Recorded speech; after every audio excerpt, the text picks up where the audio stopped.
এয়া সন্মুখত দেখা পাইছে আপোনালোকে বিভিন্ন ঠাইৰ পৰা অহা ব্যক্তিসকলে ইয়াতে বহি কিছু সময় পাৰ কৰে। এনেকৈ আমিও আহিলোঁ আৰু এনেকৈ আহি এয়া মেট পাৰি ইয়াতে বহিব পাৰি।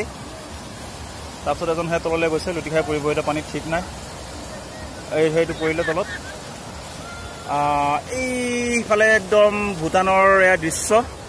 সন্ধিয়া হ'লে খুবেই এটা ভাল লগা পৰিৱেশ এটা হয় আৰু ইয়াতে এনেকৈ বহি কথা পাতিব পাৰি, সময় পাৰ কৰিব পাৰি।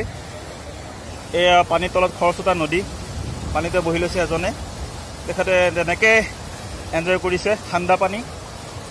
আৰু এইটো ভালকৈ নাথাকিলে তলত পৰি যাব পাৰে, চাওক। কিন্তু এই পৰিৱেশটো মানে ইমানে ধুনীয়া। এইফালে ভূটান যাব পাৰি, ভূটানৰ এখন গেট আছে, ভূটানৰ এখন বজাৰ আছে, যাব পাৰিব। সেইখন দলং হৈ ইফালে আপোনালোকে চেৰগাঁও যাওক। চেৰগাঁও একদম এছিয়াৰ ভিতৰত এখন ক্লিনেষ্ট ভিলেজ বুলি কোৱা হয়, সঁচাকৈ। এইটো ৰাস্তাও যাব পাৰি, ইফালে গৈ পেলাই ওপৰত যাব পাৰিব। তাৰপিছত এইফালে ওদালগুৰি জিলাৰ মাজবাট, এইফালে আছে মাজবাট। একদম বহুত ইয়াতে গোটেই 12 মাহে ইয়াত পিকনিক খোৱা ঠাই।